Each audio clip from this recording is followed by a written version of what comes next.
ela fica disponibilizada no Teams. Tá.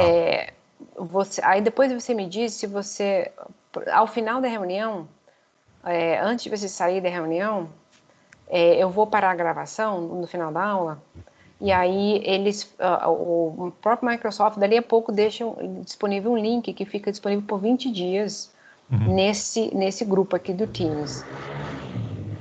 Você, para mim, aparece como convidado do Teams. Convidado é quando não tem um nome cadastrado pela UNB, né? Que isso aqui a lista vem da UNB para mim, eu não tenho como colocar o nome lá.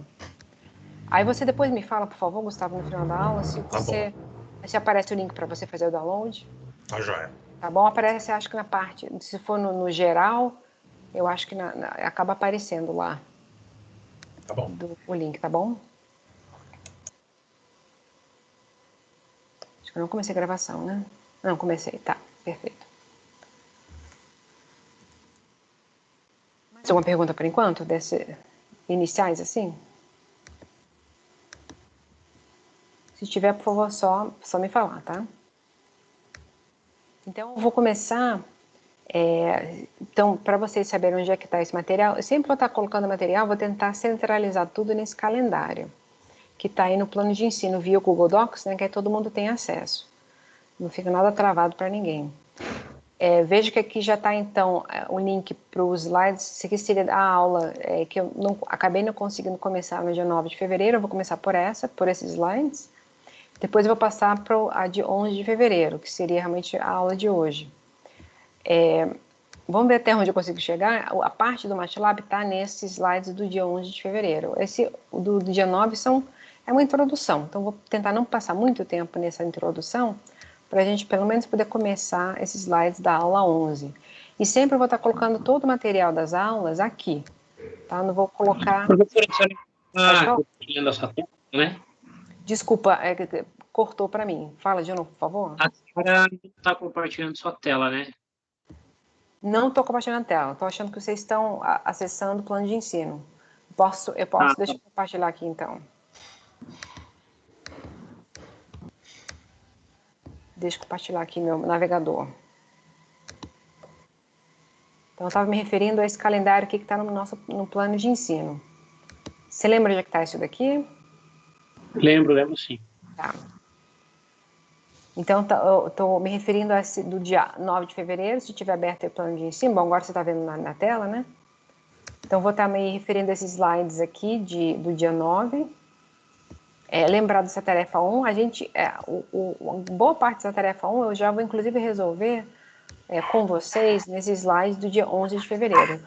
Se a gente não conseguir finalizar o material do dia 11 de fevereiro que está aí eu vou passar para vocês para tentar fazer em casa, porque a nossa próxima aula será só no dia 18, né, devido ao carnaval, essas coisas. E aí eu vou pedir para vocês já continuarem de onde a gente parou e tentar finalizar e trazer dúvidas na próxima aula. Alguém está com... Eu estou ouvindo o cachorro aí no fundo. Alguém está com o microfone aberto.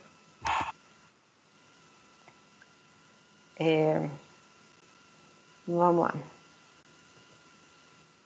Deixa eu ver aqui. Tá, agora eu vou compartilhar com vocês o slide da aula 1, que é essa que está aí no link do dia 9. Deixa eu vir aqui para o Teams.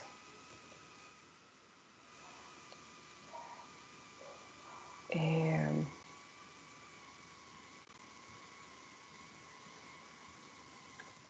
eu entrar aqui no modo apresentação, aí eu já compartilho com vocês.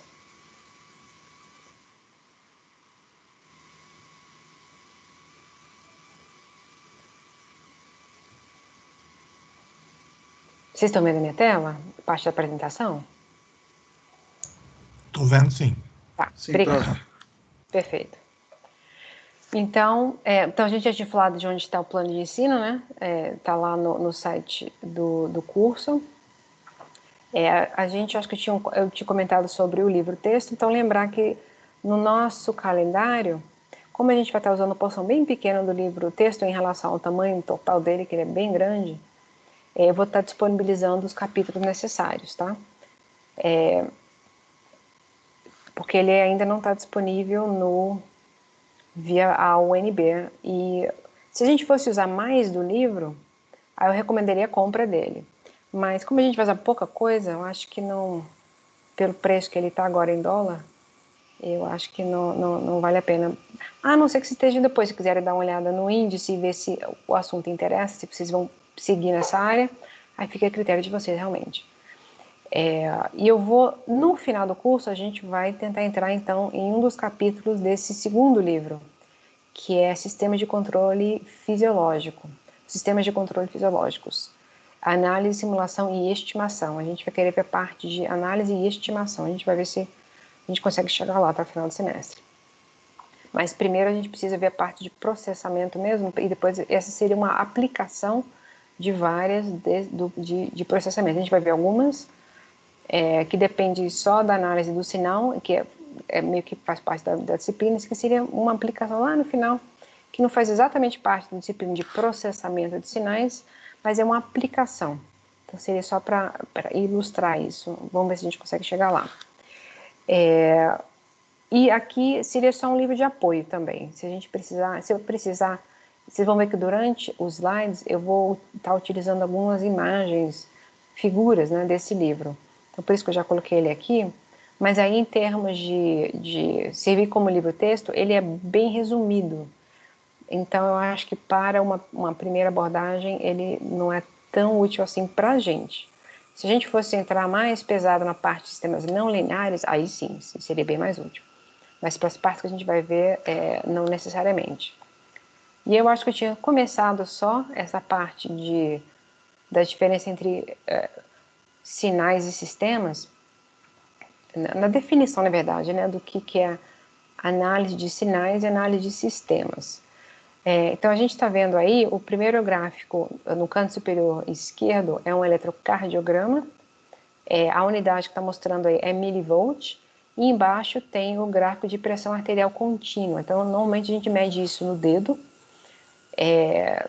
O equipamento que eu utilizava, pedi para usar no dedo da mão esquerda, que é onde para onde o sangue bombeia, né, o coração. Então você já consegue receber então um pulso, e ele consegue então, ele mais ou menos compensa por essa distância do braço para dar uma medida que seria confiável, seguindo o manual do equipamento da pressão arterial. O ponto de máximo, como a gente comentou então, a cada batimento cardíaco seria a pressão sistólica e a mínima pressão diastólica naquele batimento.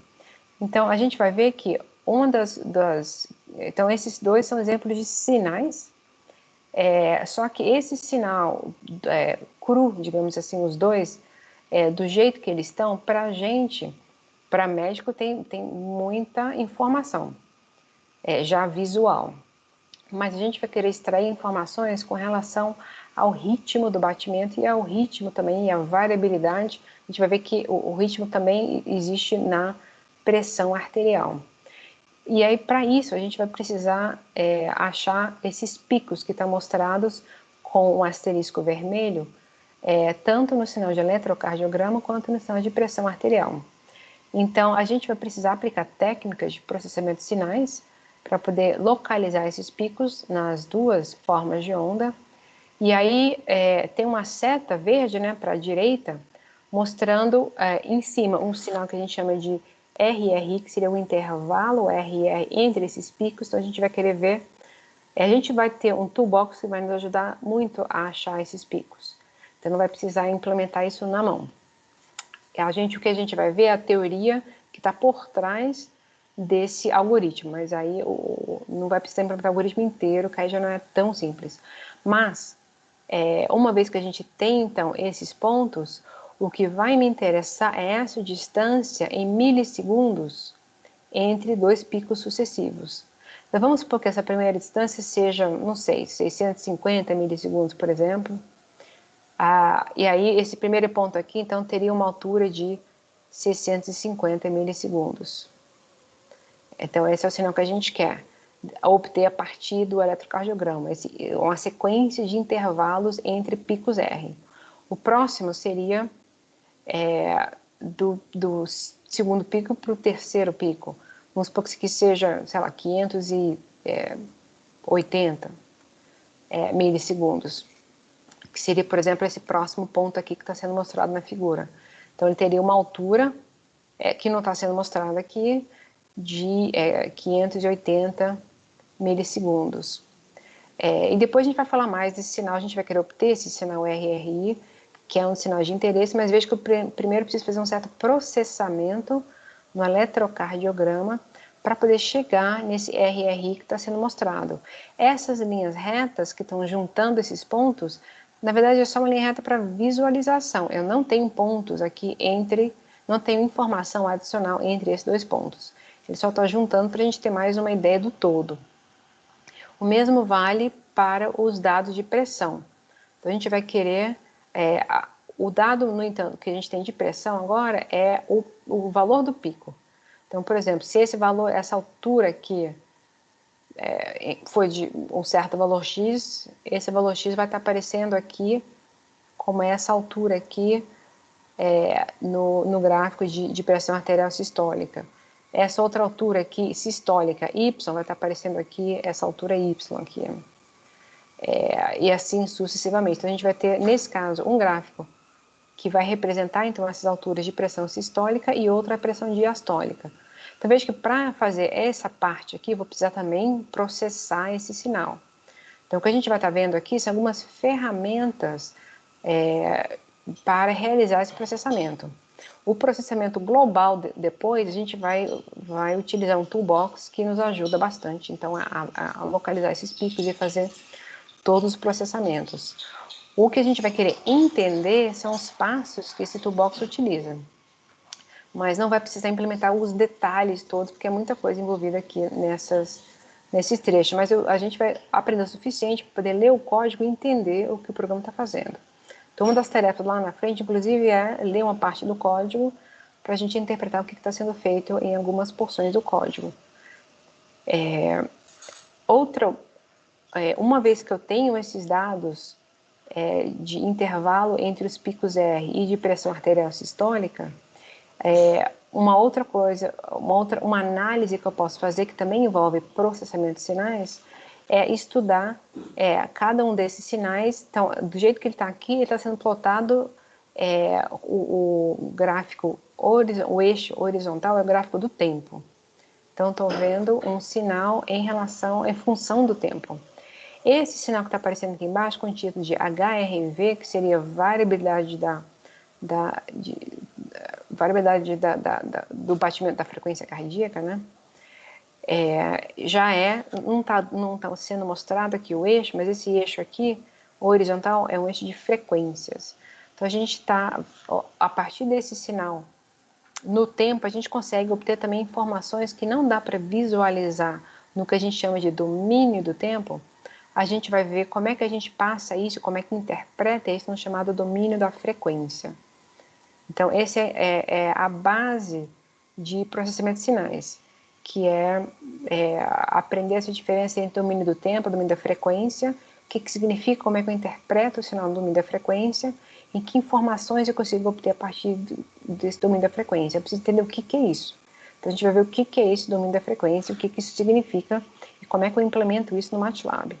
Então, a gente vai estar vendo isso aqui, mas você vê que eu estou trabalhando aqui com um sinal por vez. Não estou trabalhando com a relação entre os sinais, a relação causal entre os sinais, por exemplo. Isso já seria a chamada análise de sistemas. Então, eu comentei com vocês que eu entraria naquele segundo livro, se a gente tivesse tempo mais para o final, que seria uma aplicação do processamento. Aí eu já posso utilizar mais de um sinal e tentar estudar a relação entre elas, a relação causal entre elas.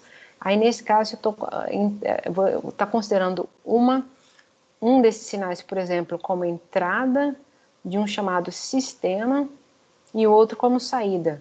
Essa representação, vou colocar a entrada vou colocar como se fosse um in aqui e a saída como um out aqui. Então, esse sinal in e esse sinal out, eu tenho isso medido. Então, por exemplo, isso aqui poderia ser esse último, a figura aqui, que seria a taxa respiratória, ou, na verdade, o fluxo de ar, que é o que está aqui, e a saída, se fosse, por exemplo, o eletrocardiograma, para ser mais especificamente, seria aquele intervalo RR, né? ou R-to-R interval, na sigla em inglês. Então, se a gente fizer uma representação como essa, a gente está querendo saber como é que esse sinal, que é uma medida da frequência cardíaca, como é que ela é alterada pela respiração. Então, qual é a influência da respiração nesse sistema.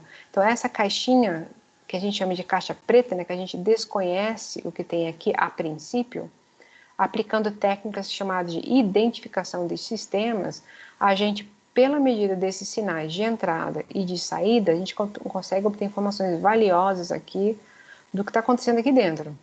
Então, eu sei que aqui vai ter uma certa variação, aqui vai ter uma outra variação, e eu quero estudar qual é a relação entre essas variações. Então, tem toda uma área de pesquisa que consegue, então, a partir desses dois sinais, obter informações sobre o mecanismo que faz com que uma dependa do outro.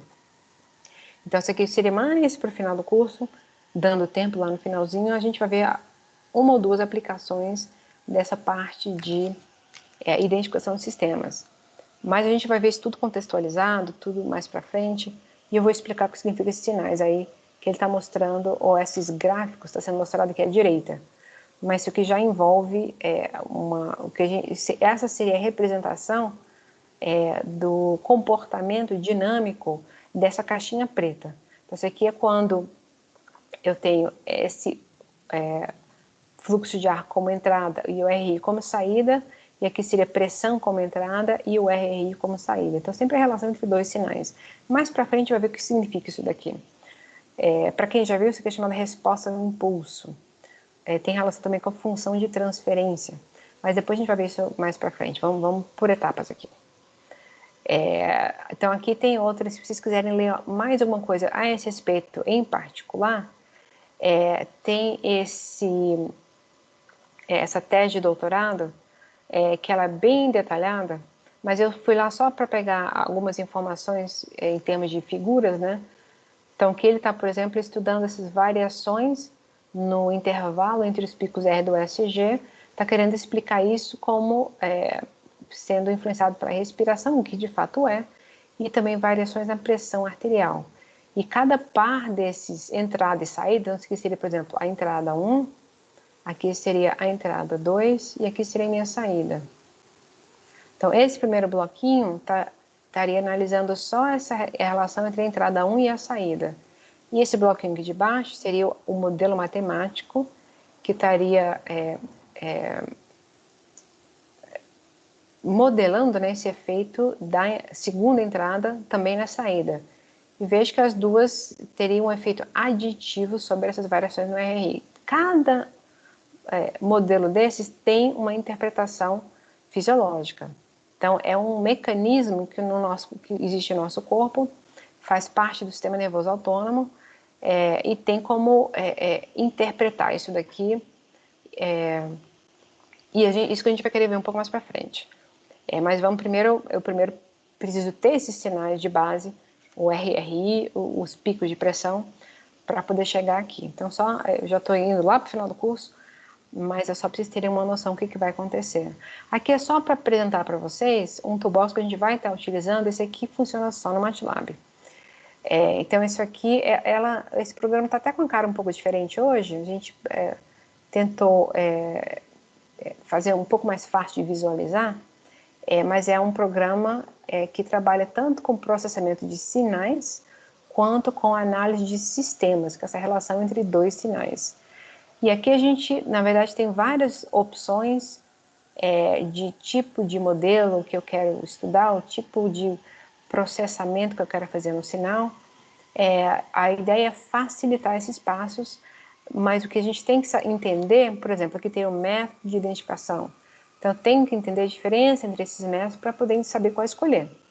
Mas não precisa implementar esses métodos quando a gente chegar lá em identificação de sistemas, que seria só uma aplicação do processamento, né? Isso aqui já está tudo implementado, é só mas eu precisaria saber qual escolher. Então, essas escolhas também têm consequências e a gente vai ver essas coisas aqui no curso. Menos a parte de sistemas, que vai ser mais a aplicação lá no final, mas mais escolhas com relação ao processamento do sinal propriamente dito, dos sinais de interesse. Então, como eu havia comentado na primeira aula, nossos sinais de interesse mais diretos aqui, que a gente vai ver mais aplicações, são esses sinais cardiorrespiratórios, a respiração, eletrocardiograma e sinal de pressão arterial. Então, vai ser o meu foco aqui, porque eu tenho as ferramentas para ver esses sinais com mais facilidade. Mas pode ser utilizado para várias outras áreas, sem dúvida, para eletroencefalograma, eletromiograma. O que a gente vai ver em termos da teoria de processamento de sinais é aplicável em qualquer sistema. Meus exemplos que são, obviamente, mais da minha área. Mas dá para ser... Aí, quando você for fazer o projeto, aí pode pegar sinais que vocês estão mais acostumados a lidar ou que querem explorar melhor. As técnicas são as mesmas. Eu não vou entrar aqui agora nesses links, mas eu vou deixar para vocês, caso queiram ver mais exemplos de aplicação de sinais, vou só comentar rapidamente sobre essas fontes. Esse primeiro, que é uma tese de doutorado do Clifford, ele é hoje ele foi professor já ele fez a tese dele em Oxford, mas ele acho que foi um professor do MIT, hoje eu não sei onde ele está. Mas, e ele escreve muito bem, ele escreve muito claramente. E ele é um engenheiro, mas um engenheiro biomédico. E essa tese dele depois virou um livro. Depois adaptou para formato de livro, que aqui está bem em formato de tese mesmo. Mas depois virou um livro. Que está bem interessante, tem outros colaboradores também no livro. Então coloquei aqui para, se quiserem já ver mais algumas... ele trata muito do processamento de sinais, em particular desses sinais, do sinal de eletrocardiograma, mais em particular, que é o foco dele. Enfim, aí tem mais informações. A gente vai se referir a alguns trechos, algumas figuras para ilustrar alguns exemplos mais para frente. A gente tinha visto também na aula passada o site da Fisionet, né, onde tinha aqueles dados do Fantasia que a gente vai estar utilizando para ilustrar para até fazer a tarefa 1, eu preciso fazer a tarefa 1. E lá tem também alguns tutoriais, e um deles é sobre exatamente a variabilidade da frequência cardíaca, ou HRV, que em inglês, né, seria o Heart Rate Variability. Então esse sigla HRV é bastante utilizada. E ele tem uns tutoriais interessantes também nesse link, mas a gente não vai entrar nisso agora. Quando for começar a aplicar os sinais, aí eu posso voltar a isso. Um outro artigo que ilustra aplicações nessa área de processamento de sinais seria a análise espectral da pressão arterial e variabilidade da frequência cardíaca na avaliação da regulação cardiovascular. Então, nesse caso aqui, eu coloquei o abstract, né, caso vocês queiram dar uma olhada, mas eu vou só ler o comecinho, como ele está falando aqui, que se a gente observar a variabilidade da pressão arterial, variabilidade significa que se eu for observando valores de pressão arterial ao longo do tempo, em um tempo curto, por exemplo, em 5 minutos, eu vou ver uma certa variação, e se eu estudar essa variação com as ferramentas que a gente vai estar vendo aqui, a gente consegue tirar algumas informações importantes desse sinal, que não está visível só de olhar no sinal de pressão. Não dá para ver isso, porque ele está embutido ali. A gente precisa retirar isso aplicando as ferramentas que a gente vai estar vendo aqui. Então, como ele está falando aqui, a variabilidade da pressão arterial inclui flutuações rítmicas e não rítmicas que, com o uso da análise espectral, que é uma das análises que a gente vai ver aqui no curso, aparece como picos ou uma força mais distribuída respectivamente. A gente vai ver o que são esses termos. Então, esse artigo é um artigo de revisão, como ele está falando aqui, que oferece uma descrição concisa e crítica dos métodos espectrais mais comumente utilizados, então a gente vai ver essa transformada de Fourier, a gente vai ver modelamento autorregressivo, que esses que estão em negrito, e eles fazem então uma avaliação das vantagens e desvantagens de cada método. E tem também o negrito lá embaixo, está falando sobre modelos multivariáveis. Então, quando a gente tem mais de uma variável, como a gente comentou, uma entrada e uma saída, por exemplo, a gente já está estudando um sistema que explicaria essa relação causal entre uma entrada e uma saída, por exemplo. E é como ele fala que isso aí oferece uma abordagem mais compreensiva, né, mais compreensiva no sentido de ter mais informações para você fazer uma avaliação da regulação cardiovascular do que aquela representada pela flutuação separada de cada sinal por si. Então, na verdade, são diferentes informações que eu obtenho da análise de sinais como individuais e da relação entre sinais. Eu diria que são informações complementares. Então, no início do curso, até quase do meio mais para o final, a gente vai estar vendo análise de sinais, processamento e análise de sinais. Depois a gente vai começar a ver alguma coisa de sistemas, que aí é uma outra bagagem também para eu fazer uma análise na área de interesse.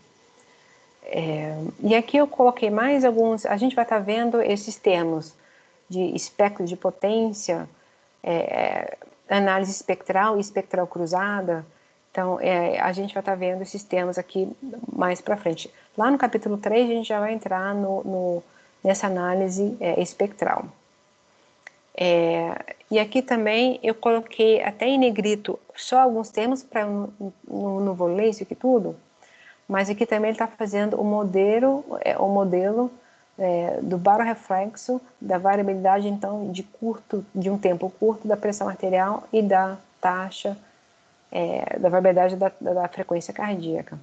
A ideia traduzindo, né, depois a gente vai ver o que é cada um desses termos. Isso aqui é um sistema, então o baroreflexo ele estuda como é que variações na pressão influenciam no batimento cardíaco, ou na taxa de batimento cardíaco, e eu consigo obter muita informação do sistema nervoso autônomo da pessoa por essa medida.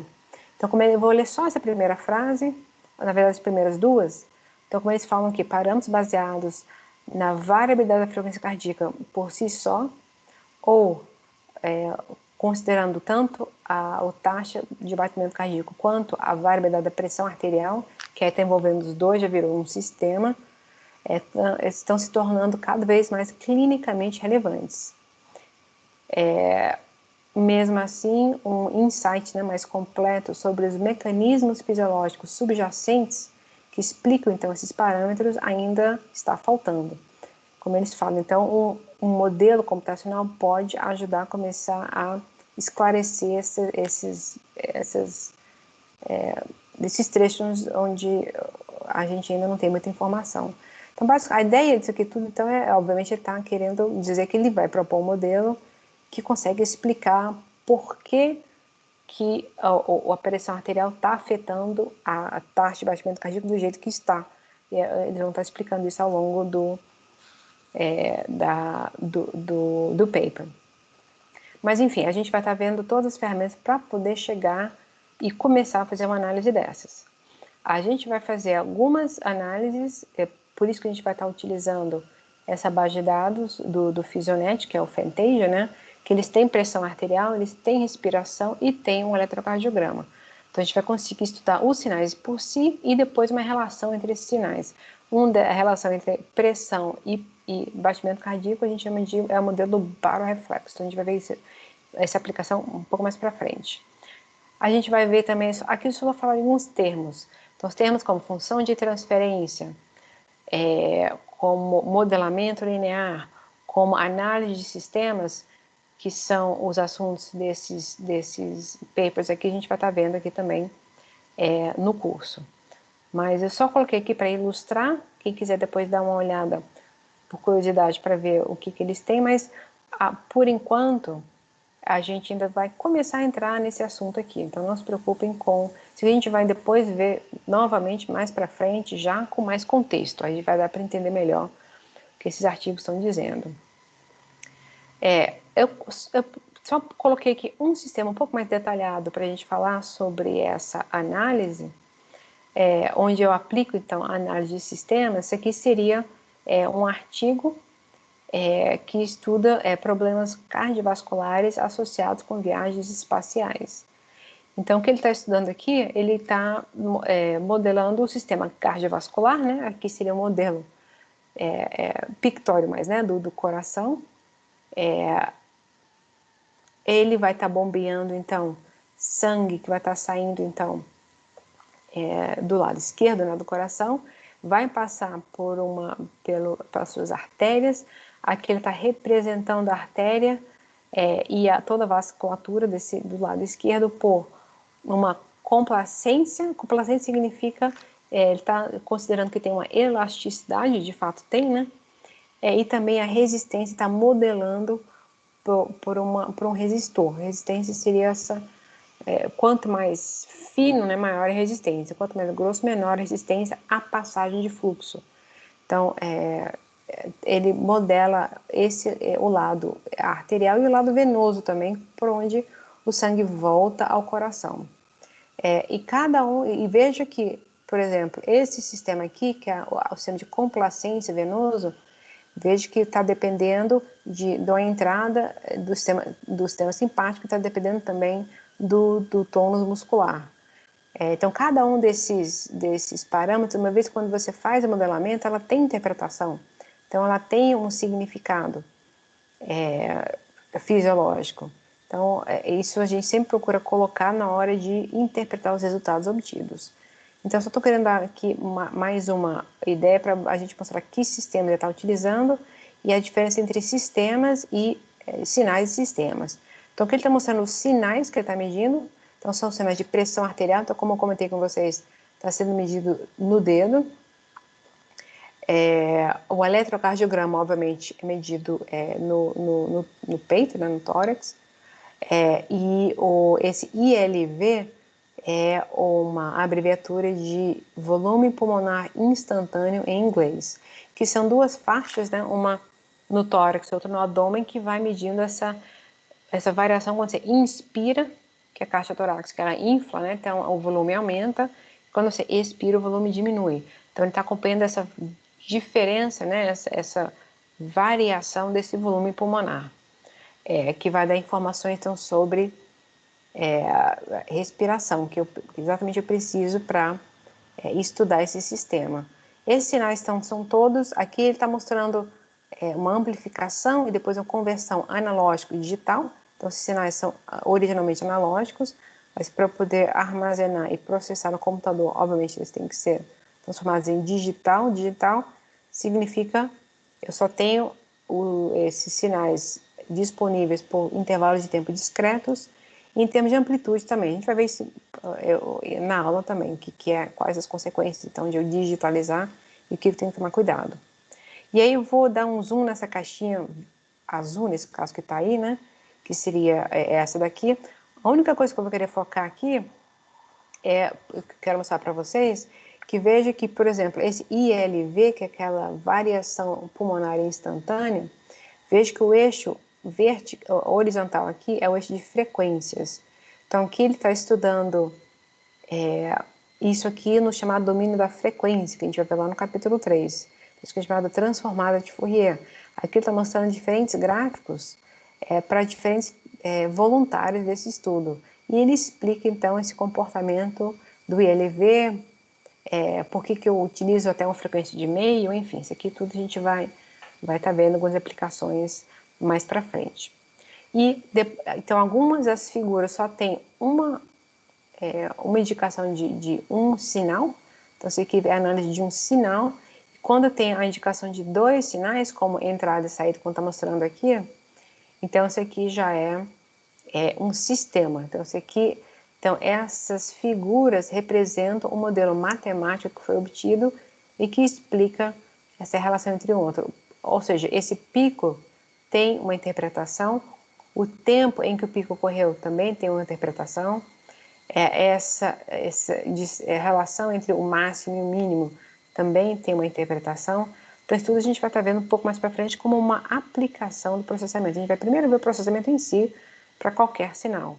Depois a gente vai começar a fazer algumas aplicações para ver como é que ele pode ser útil em diferentes áreas. Então, essa é a ideia. Então aqui, novamente, eu não vou entrar em detalhes do modelo em si, porque não é o nosso propósito aqui. Eu posso até depois falar um pouco mais, e eu vou falar um pouco mais sobre esse modelo. O que eu quero só apontar são os sinais que são medidos. Então, o que eu meço na pessoa são aqueles que ele mostrou no trabalho anterior. Eu consigo medir respiração, normalmente por aquelas duas faixas que vão acompanhando a variação do volume pulmonar. Eu consigo medir, esse aqui seria pressão arterial, arterial blood pressure, né, pressão arterial contínua. E eu consigo medir o eletrocardiograma, que vai me fornecer depois, quando eu encontrar todos os picos R do eletrocardiograma, eu vou poder calcular aqueles intervalos RR, essa sequência de intervalos, como eles variam, se vão aumentando, se vai diminuindo, se permanece o mesmo, tem todo um significado também. E as outras que estão aparecendo aqui, do sistema nervoso autônomo, essa aqui seria stroke volume, que tem a ver com o débito cardíaco, né, da pessoa. Depois a gente vai ver mais detalhes sobre isso. Mas vejo que essa relação entre dois sinais sempre tem uma interpretação. E a gente vai querer ver o que são, por exemplo, se eu quiser estudar a relação entre a respiração e a pressão arterial, eu estou estudando os efeitos mecânicos da respiração na pressão. Enfim, cada um desses bloquinhos aqui tem um significado, mas a gente primeiro vamos querer nos concentrar nesses sinais, análise de sinais, para poder chegar até aqui. Então a gente vai precisar fazer essas análises primeiro. Aqui uma outra forma de mostrar aquele modelo, mas o que eu, novamente, estou querendo reforçar aqui só é que a partir dos sinais medidos, então a gente conhece a respiração, a gente conhece a pressão arterial, a gente conhece o RRI. O resto é o que a gente vai obter a partir desse estudo da relação entre pares de sinais. Por exemplo, essa caixinha aqui que a gente vai querer identificar ou achar o modelo dela, mais para frente, é uma relação entre, então, essa respiração e o RRI. Já esse outro bloquinho é uma relação entre a pressão e o RRI, e cada um deles tem uma interpretação. Então a gente vai ver isso aqui por etapas, vamos com calma, a gente vai focar nos sinais primeiro. Eu ia falar sobre isso, não vou falar sobre isso, depois, mais para frente eu falo. Senão fica muito abstrato, eu acho, nesse ponto. Mais para frente eu volto a essa parte aqui. Seria, novamente, um exemplo de aplicação. Mas, então, isso aqui está na página do curso como uma tarefa 1, né? O prazo é lá para o dia 23, mas lembrando que na aula, não sei se vai dar para chegar hoje, mas na próxima aula, com certeza, a gente já vai estar fazendo uma boa parte dessa tarefa em aula mesmo. Então, eu vou pedir depois para vocês lerem essa tarefa. Eu copiei o que está lá, já na tabela. Então, lembra que lá no plano de ensino, na primeira aula, do dia 9, naquela caixinha, tem um link para essa tarefa 1 aqui, com essa mesma explicação aqui. Bom, eu acho que eu já comentei alguma coisa sobre isso na aula passada. Então, eu vou sair daqui, já vou entrar, então, na aula 2, que seriam as transparências que estão disponíveis lá no plano de ensino no dia 11 de fevereiro, né? Nos slides do dia 11 de fevereiro, e eu estou indo para lá, então quem quiser acompanhar por lá, dá para acompanhar por lá. Deixa eu abrir aqui. Por enquanto, alguma pergunta, comentário, ou até agora tudo bem? Tudo bem, por enquanto. Tá, obrigada.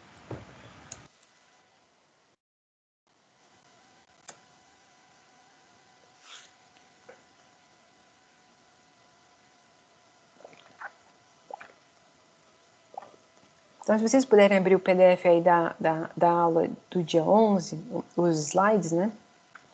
A gente vai estar acompanhando. Deixa eu dividir aqui com vocês a minha tela. Compartilhar, né, na verdade? Cadê aqui?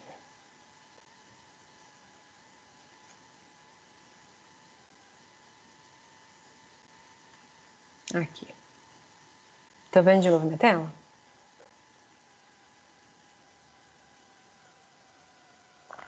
Sim. Sim, Tá. prof. Então, vamos lá. Então, a gente vai estar acompanhando o texto desse livro aí, que é MATLAB para Neurocientistas, uma introdução à computação científica no MATLAB.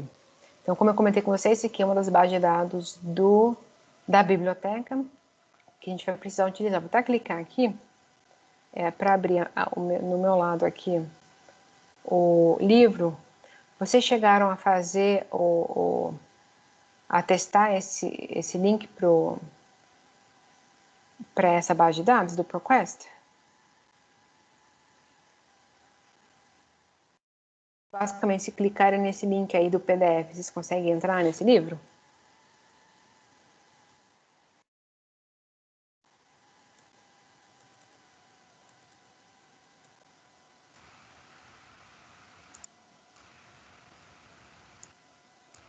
Deixa eu compartilhar aqui. Professor, ele pede uma senha e um login. Eu acho que é para, não sei se é para só quem é aluno regular. Não sei se eu tenho acesso. Isso, deixa eu ver aqui. Deixa eu colocar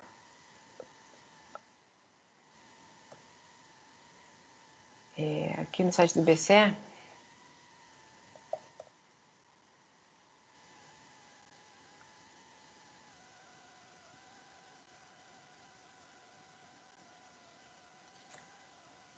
Fechar esses 50 vezes que aparece aqui. Então, base de e-books.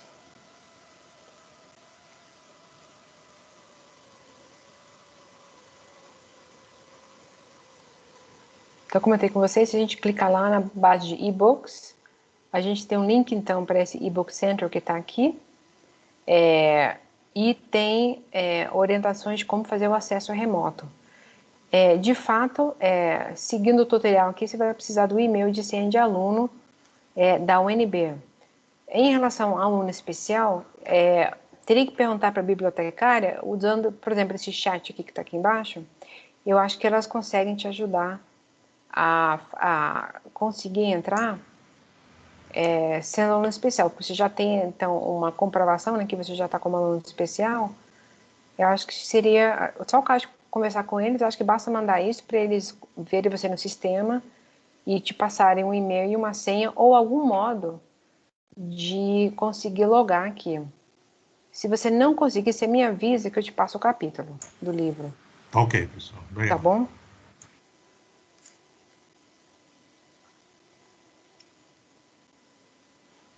Eu vou então estar seguindo. Deixa eu abrir aqui o livro na minha tela também, para vocês poderem acompanhar. Eu abri ele aqui, tá aqui.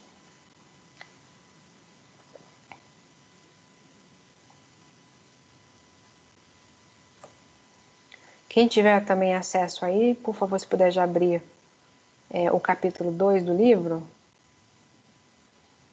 A gente vai estar no capítulo 2. Como é um tutorial do MATLAB, fica bem mais fácil se vocês forem... faz mais sentido para mim, né? Se vocês forem implementando aí no computador de vocês. Se fosse uma aula presencial, é o que eu faria agora, né? Eu ia deixar cada um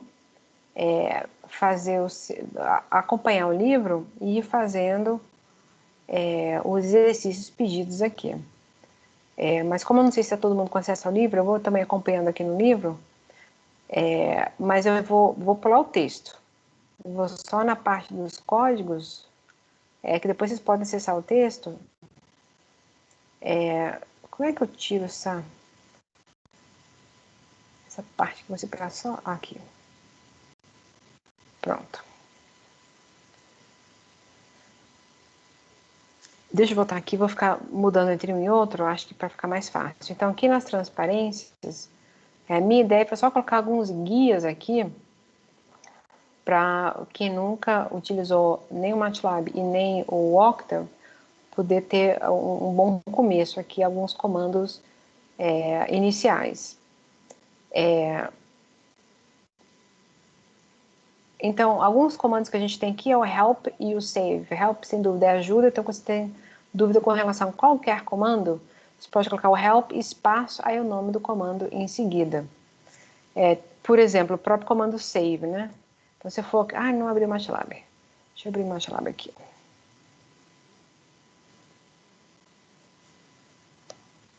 Se eu conseguir aqui...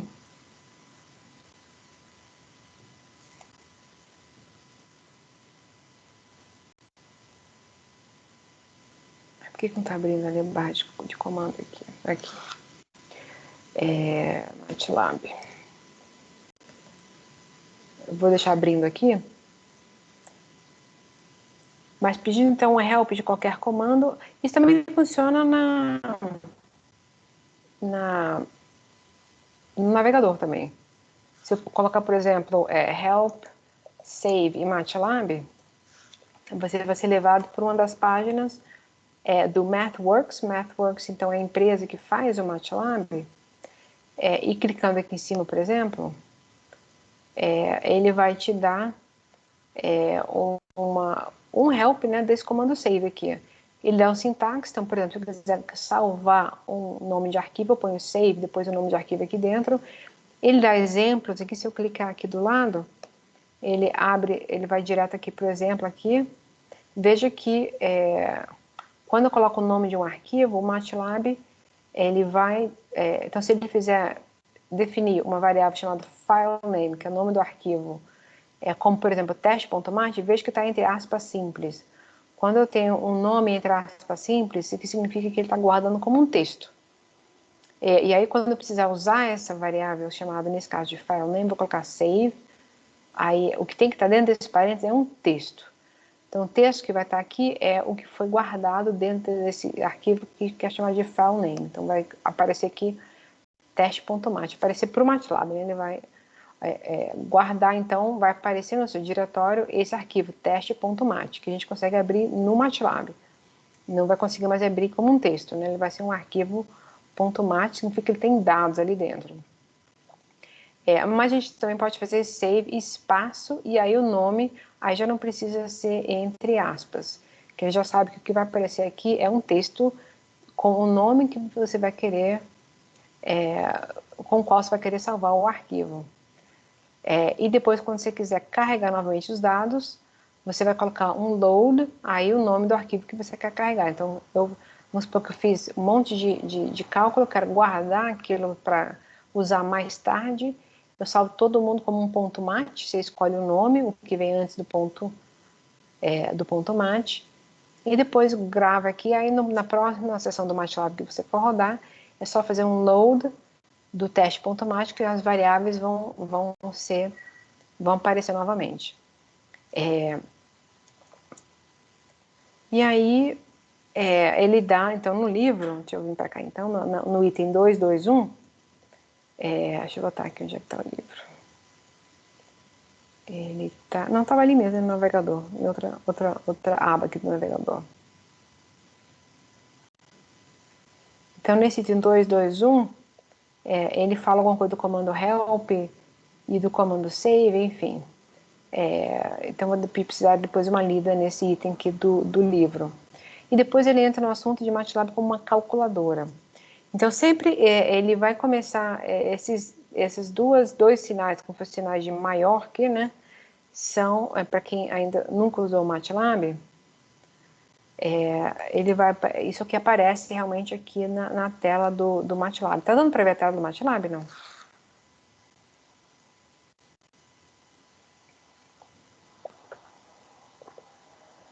Tá sim, professor. Tá ótimo, obrigada. Não sei se está pequeno aí para vocês, mas onde tem esse cursor piscando é a minha linha de comando, com aqueles dois sinais, né, de maior que, e eu sei que eu posso começar a digitar meu comando ali. Veja que aqui também eu tenho alguns arquivos já abertos que eu salvei para depois poder rodar em aula, né? Aqui tem, por exemplo, a aula 8, sublinhado 9, aula 8, sublinhado 10, a gente vai ver, inclusive, isso aqui mais para frente. Mas eu já usei aqui em uma outra aula. E aí a gente pode salvar os comandos também, eu não preciso rodar tudo da linha de comando. Posso fazer o que a gente chama de um script, que é esse texto, que eu vou guardar como um ponto .m, que isso aqui é um texto que pode ser aberto no Notepad, no Word, em qualquer leitor de texto, mas não tem formatação, que é como eu falei do Word só para você visualizar, mas ele é um texto. E o MATLAB tem guarda como um ponto .m, onde você vai então ir colocando os comandos para ficarem salvos os comandos, que tudo que você colocar aqui na linha de comando, quando você sair do MATLAB, ele vai apagar. Então, é mais para testes, né, curtos, mas se você depois quiser salvar a sequência de comandos, é bom salvar no arquivo texto, para depois ter referência. Mas é isso que ele trata nesse capítulo 2, também como fazer todos esses passos. Mas no início ele está usando o MATLAB como uma calculadora. Então está somando, subtraindo, dividindo, está mostrando como é que eu faço isso no MATLAB. E aí eu peço para vocês, então nesse ponto aqui, se eu estivesse em sala de aula com vocês, cada um num terminal, eu ia pedir para vocês lerem as páginas de 9 a 12.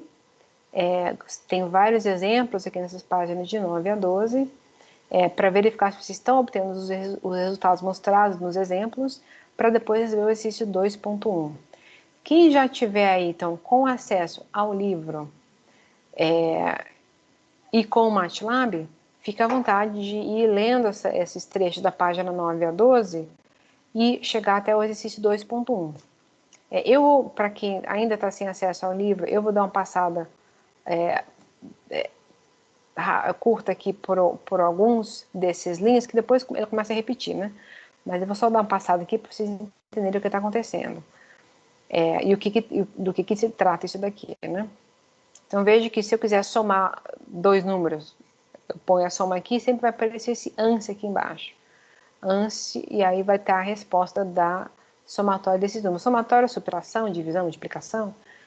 Então isso aqui são comandos normais. O que está querendo mostrar aqui é que, e aqui, obviamente, se eu tenho soma, subtração misturado com divisão e multiplicação, ele vai resolver primeiro multiplicação e divisão, como a gente faria na mão mesmo, né? Para depois te dar a resposta. Veja que ele sempre está gerando essa variável ANS, então ele sempre está gravando por cima dessa variável ANS. Mas eu posso, inclusive, chamar essa variável ANS, que foi o último resultado que eu tenho, uma sequência de passos, para eu fazer alguma coisa com essa variável. Às vezes a gente faz isso quando a gente está testando. Quando a gente está... Então, você vê que todos esses comandos que ele está colocando aqui, ele está só colocando o comando, mas não está colocando nenhuma variável igual a isso. Tipo, A é igual a 5 mais 12, por exemplo, que está aparecendo no início aqui da página. Então, ele não está gravando isso em nenhuma variável, porque ele não vai precisar disso aqui. Ele só está mostrando como é que eu faço essas operações. Então, ele está mostrando que tem 2 elevado a 3, o que é um elevado? Como se fosse um acento circunflexo, né? Logarítmico. Se você colocar só log, o log é na base 2, se quiser log na base 10, é log 10, enfim. Esses detalhes aqui que eu vou pedir depois para vocês percorrerem com passo a passo, diferentes formatos. Então, se eu colocar, se você pedir para ele fazer uma operação, ele vai te dar por default um número com 4 algarismos significativos. Significa 4 casas decimais depois do ponto. Então, por exemplo, 1.0000. Se eu pedir o formato longo, vejo que ele mostra mais casas. Esse aqui, ele está mostrando 14 ou 15, dependendo da versão do MATLAB, números que vêm depois do ponto. Em geral, a gente deixa o default mesmo, que é o short, a não ser que você precise ver, você queira ver com mais detalhes essa parte do longo. Raramente a gente pede formato longo, em geral a gente fica no curto, mas na memória dele, o que ele está trabalhando é um número bem preciso, assim, no sentido de várias casas decimais. Eu só estou visualizando algumas, mas o formato é de um número grande, em termos de casas decimais.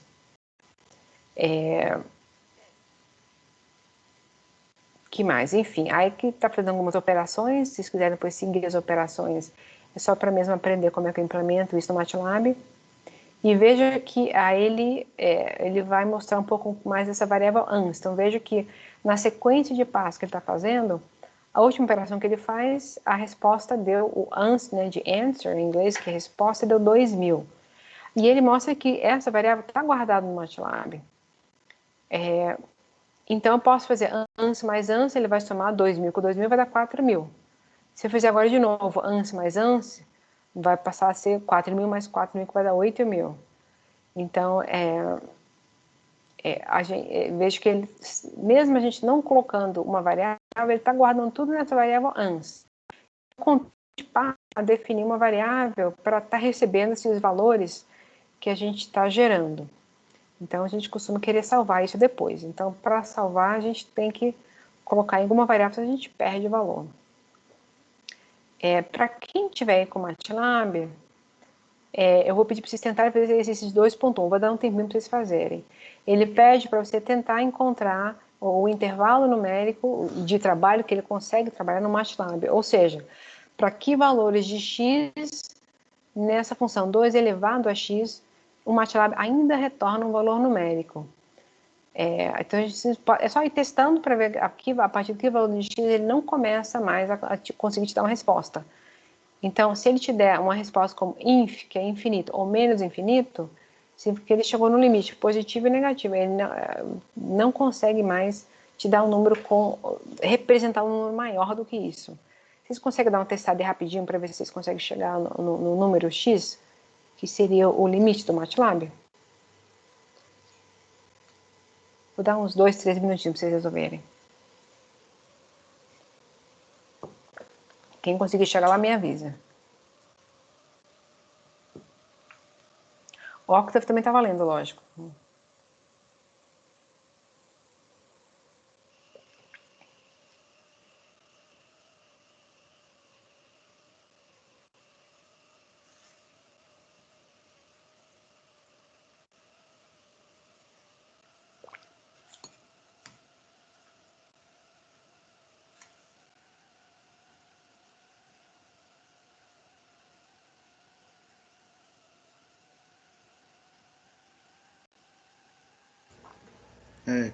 Consegui, prof.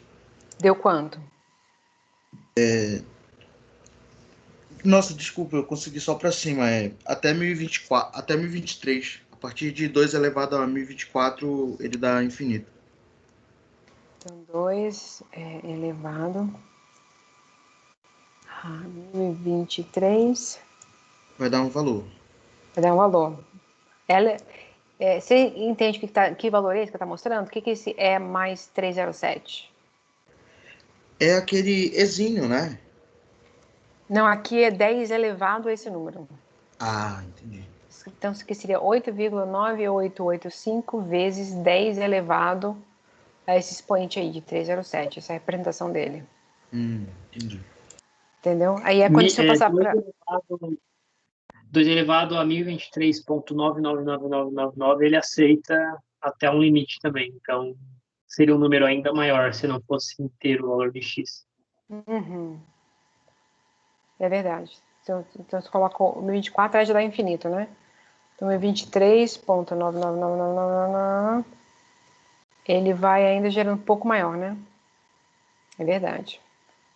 Eu não sei se ele definiu como inteiro, não, né? Pode ser qualquer número.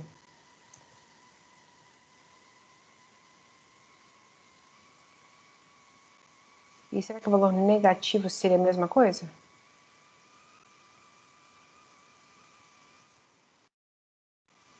A princípio, né?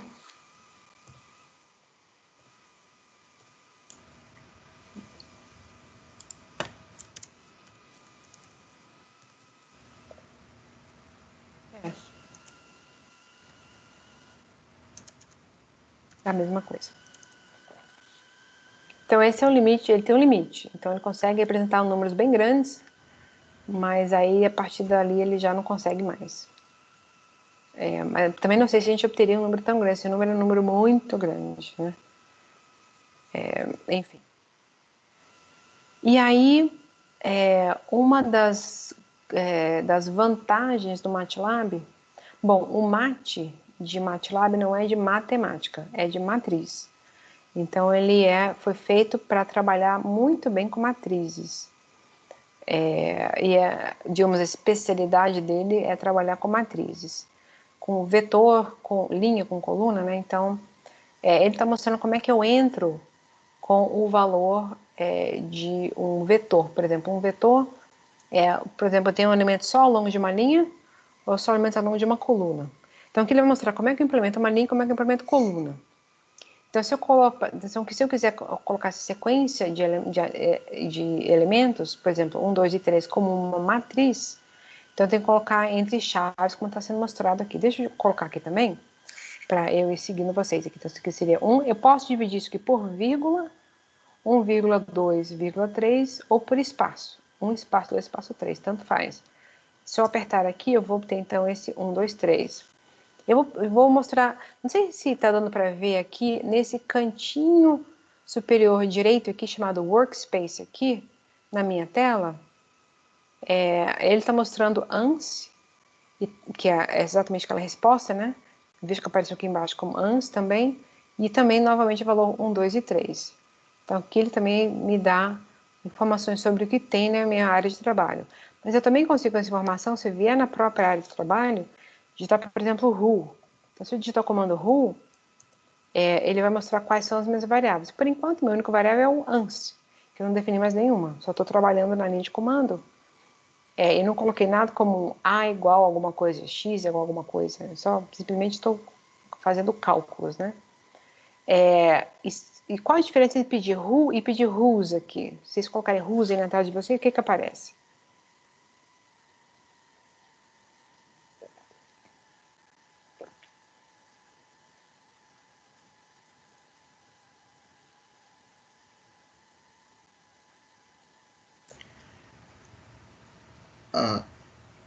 Eu igualei a matriz AA aqui sem querer, aí apareceu o tamanho dela, o número de bytes, o tipo de variável. Perfeito, exatamente. Não tem problema, pode colocar a variável, não tem problema nenhum. É bom ter essa prática, né? Você pode depois salvar esses valores, né? Então, aqui está dizendo que é 1 por 3, ou seja, uma linha e 3 colunas, de fato, né? Uma linha e 3 colunas, e com 24 bytes, né? Enfim, aí está mostrando os detalhes dessa variável. O que nos interessa em geral é o tamanho mesmo da variável, que às vezes a gente vai precisar acompanhar o tamanho de algumas variáveis e quando a gente quiser ver a relação entre duas variáveis, ele tem que ter o mesmo tamanho. Então, esse comando vai ser útil para a gente, esse whose aqui. E aí vejo que se eu quiser colocar agora uma matriz, né? Nesse caso com 3 elementos na primeira linha e 3 elementos na segunda linha, um separador de linha é esse ponto e vírgula que ele colocou aqui. Então, se eu fizer exatamente o exemplo que ele colocou aqui, 222, ponto e vírgula 333, vejo que vai aparecer então esse 222 e 333 aqui embaixo. Agora, se eu tentar fazer 222, ponto e vírgula 33, deu erro. Por que vai dar um erro aqui?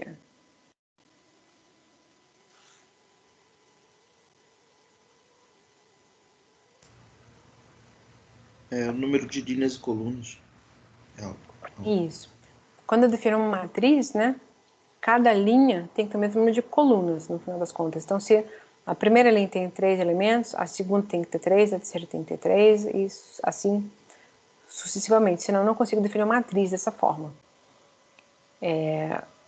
Então, vez por outra, a gente encontra erros como essa daqui, como resultado de uma operação. Então, às vezes é porque tem algum problema na dimensão da matriz. Enfim, só está mostrando esses detalhes aqui. E aqui agora ele está atribuindo variáveis, nomes de variáveis para essas, para definir, para não deixar como ANSI.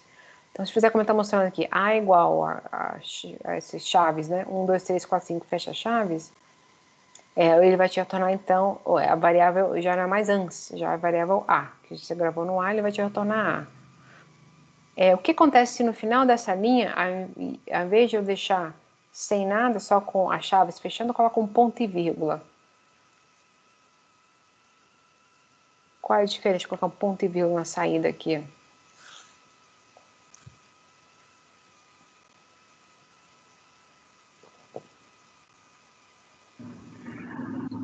Ele não imprime na tela, né? Isso. Ele só grava. Ele só grava. Então, às vezes, quando a gente tem um dado muito grande, a gente costuma colocar um ponto e vírgula no final para poder não mostrar na tela. Que às vezes é um monte de número, a gente esquece de colocar um ponto e vírgula, começa a aparecer aquele monte de número assim na tela passando, a gente tem que esperar aquilo tudo passar para poder continuar a programação. Então é só, eu tenho o costume de colocar ponto e vírgula no final para não me mostrar, a não ser que seja um cálculo curto como esse que eu quero ver o valor. Mas normalmente eu não quero ver o valor, eu quero que ele guarde, se eu quiser eu chamo, como ele está mostrando aqui. Como eu guardei a variável A, né, eu atribuí esse vetor, né, que só tem uma linha, com esses valores de 1 a 5 e esse B com valores de 6 a 9, basta eu chamar a variável para me dar qual é esse valor da variável. Então, normalmente eu salvo a variável colocando ponto e vírgula no final para ele não me mostrar, e quando eu precisar dele eu peço para chamar para poder ver o que está lá dentro. Então, esse aqui eu só estou comentando. Você vê que começa bem no início, né? Então, para quem já sabe escrito no MATLAB, eu só vou pedir um pouco de paciência, tem gente que nunca usou o MATLAB. Deixa eu perguntar, dentre vocês, todo mundo já utilizou o MATLAB ou alguém ainda não utilizou o MATLAB? Porque eu posso ir mais rápido também nisso daqui.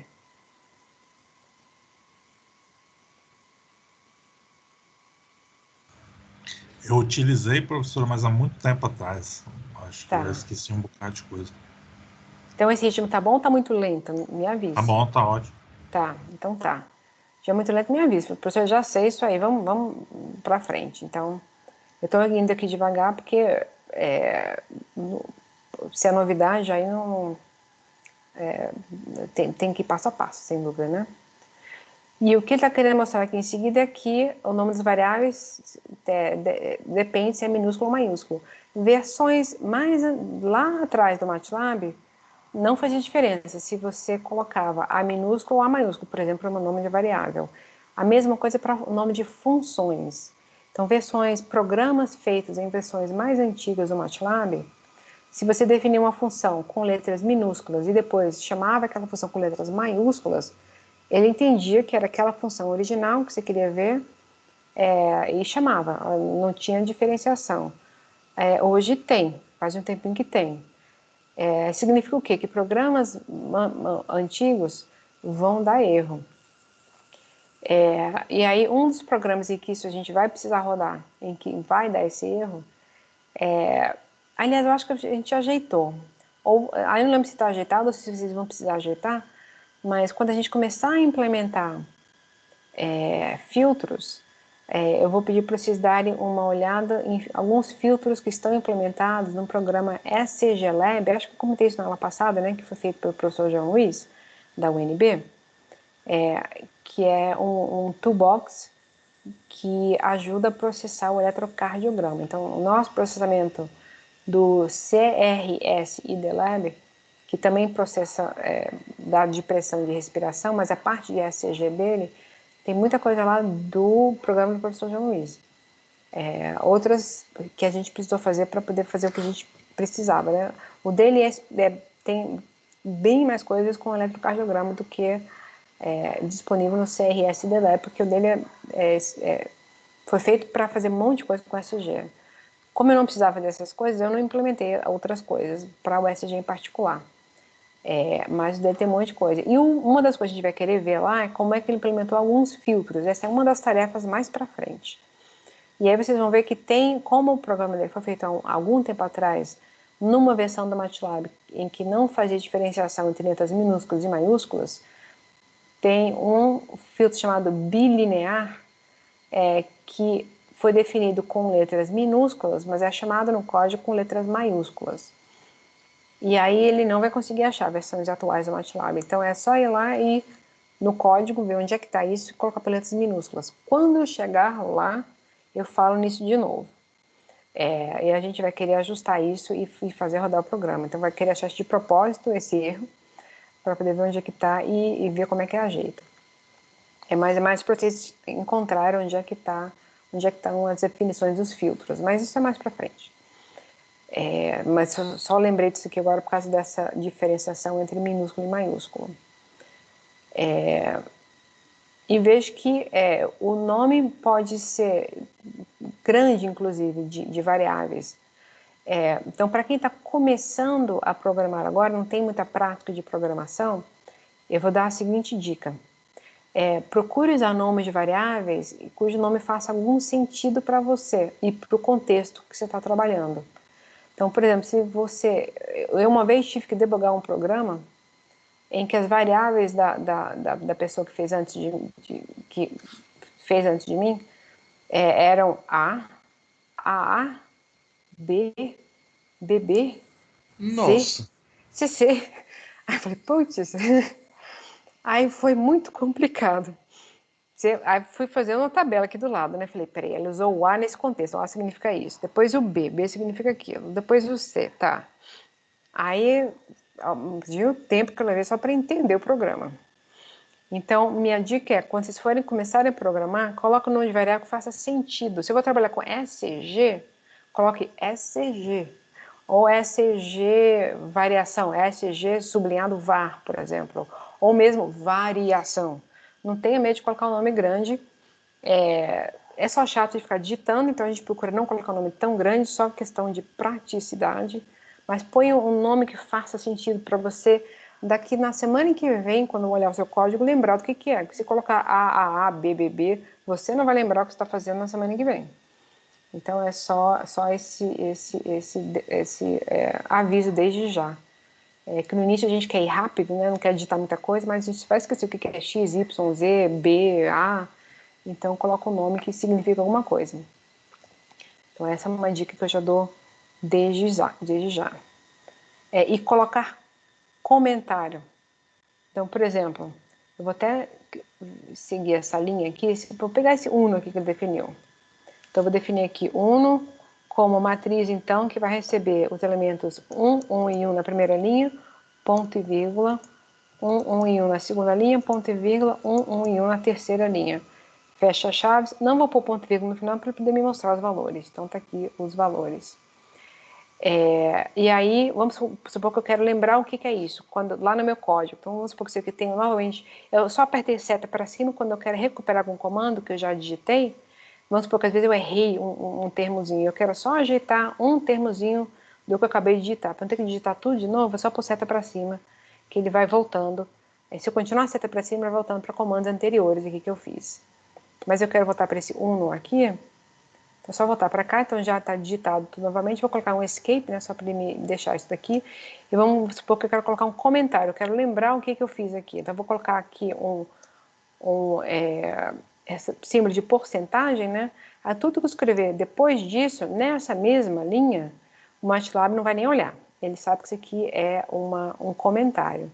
Então, eu vou colocar aqui matriz unitária, por exemplo. Então, quando eu olhar o programa de novo, vou saber o que é. Se vocês olharem aqui nesse programa que está aberto aqui acima da janela de comando, esse que está com fundo amarelo, dá para ver que tem esse símbolo de porcentagem e que está aparecendo em verde? Dá para ver isso na tela ou está muito claro para vocês? Sim, dá para ler tranquilo. Dá para ler, né? Então tá. Então esses são os comentários que eu fiz para poder lembrar o que tem em cada linha aqui. Senão eu vou esquecer depois. E aí, tá vendo um que tem dois sinais de porcentagem e que tá um verde mais escuro? Alguém sabe o que é quando eu coloco esses dois símbolos de porcentagem?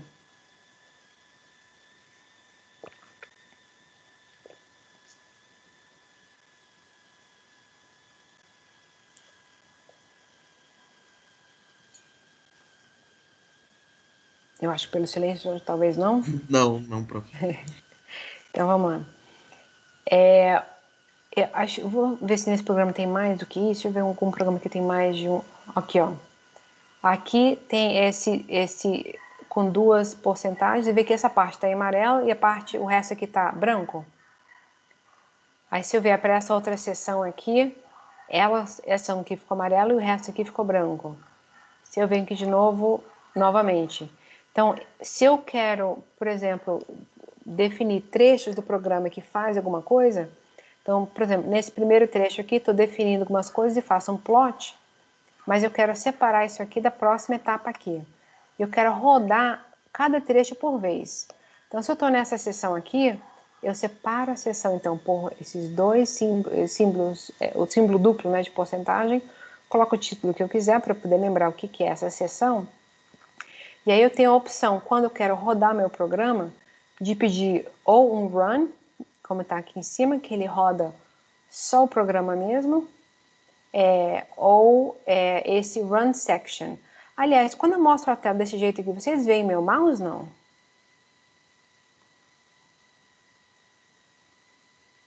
Ou só a Sim. tela? Tá, Sim. perfeito. Que eu tô mexendo aqui, não sei se vocês estão vendo ou não. Então, quando eu quero rodar só essa seção e não o programa inteiro, eu clico aqui, Run Section, ele vai rodar só essa parte aqui que está em amarelo e vai fazer o plot que eu pedi para ele fazer só nessa seção e acabou aqui. E você vê que ele não saiu dessa seção aqui. Então, às vezes eu faço isso quando eu estou fazendo trechos de código e eu quero ir testando por etapas ou por assuntos. Eu vou fazendo dessa forma para eu ir separando e poder testar sem precisar rodar o programa inteiro toda vez. Então, posso rodar só uma seção e fazer ajustes só nessa seção, depois passo para a seção seguinte. Eu posso também, às vezes, selecionar um trecho e pedir para rodar só esse trecho aqui também. Que isso aqui, se eu clicar com o botão direito aqui do mouse e colocar Evaluate Section ou apertar o F9, ele vai rodar só o que está selecionado aqui no texto. Então, outra maneira também de fazer alguns testes que eu não preciso ficar copiando as coisas na linha de comando. Eu posso ir deixando aqui no script, que esse aqui eu sempre posso só abrir como... É só clicar no mais aqui, ele abre um novo script e eu começo a digitar o que eu quiser. Então, por exemplo, colocar aqui este eu não vou colocar sempre aqui, mas um programa teste. E aí o que eu colocar aqui embaixo vai ficar em preto, porque seria o meu código mesmo, né? E sempre quando eu colocar dois símbolos de porcentagem, eu divido a seção. Então eu tenho uma nova seção que eu posso rodar separadamente. E aí não vou nem salvar isso daqui, né? Mas se eu quiser aqui ir rodando uma seção e passar depois para outra, como a gente estava comentando, eu posso colocar aqui Run and Advance, que ele roda a seção, vai me gerar o que eu pedi para aquela seção, mas já vai me deixar no ponto de rodar a próxima. Aqui embaixo, vê que o próximo é que está em amarelo. Aí se eu clicar aqui de novo, ele pula para a próxima seção e me dá o resultado da seção anterior, que acaba sendo uma outra figura aqui. Você vê que ele vai trabalhando em cima da figura. Era só um ponto preto, não tinha esses pontos, esses eixos mais escuros, enfim. Eu consigo ir separando isso aqui. Eu acho muito prático na hora de fazer essa programação, separar por assuntos, quase, né? Para ir testar o programa. Então eu costumo fazer isso. Você vê que é sempre comentado o programa, senão eu vou esquecer o que eu fiz e o que eu fiz em cada linha. Às vezes eu faço alguma notação diferente, eu coloco, se eu pego de uma fonte, eu coloco o asterisco e já coloco a fonte, para depois eu lembrar de citar aquela fonte de onde eu peguei uma porção do código. Então é sempre interessante o seu programa ter vários comentários. Então eu só lembrei disso, resolvi falar logo, porque isso ajuda. Que mais? Então aqui novamente a atribuição de variáveis, né? Então x é igual a 23 ponto e vírgula, y é igual a 57 ponto e vírgula. Você vê que se eu rodar isso daqui, ele não vai me mostrar nada na tela. Então deixa eu até fazer isso aqui. Vou colocar aqui, deixa eu voltar para cá. Então, x é igual a 23... Oi, deixa eu dar um Ctrl C aqui. Então, x é igual a 23, ponto e vírgula. Y é igual a 57, ponto e vírgula.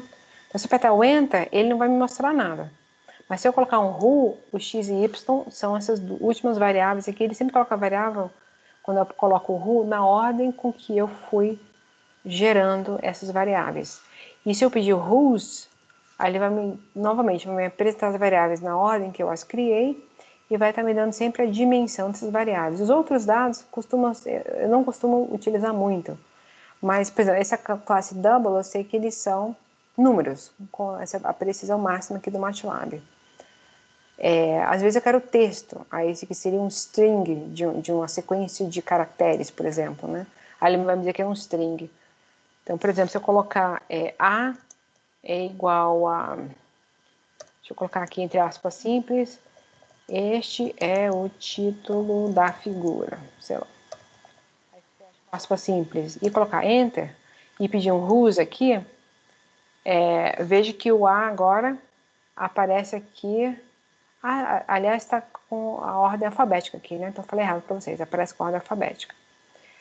E o A aqui aparece então com tamanho 1 linha e 26 colunas, né? Que é o tanto de texto que eu precisei, contando também com os espaços. E ele está gravando aqui como caractere, que é uma entrada de texto. Então aqui ele vai, às vezes eu quero fazer alguma operação com uma variável, às vezes sem querer eu chamo ela mais de uma vez, aí ele grava por cima, eu não percebo que a variável existe, mas se eu for ver a classe dela, eu vejo, opa, eu coloquei sem querer uma em cima da outra, e uma era para ser um texto, sei lá, outra era para ser alguma coisa. Por isso que eu evito colocar A, que A não é nada, né? Se eu tivesse colocado ali título é igual a alguma coisa, aí eu sei que só vou usar aquilo para um título. Título 1, título 2, aí a gente não erra.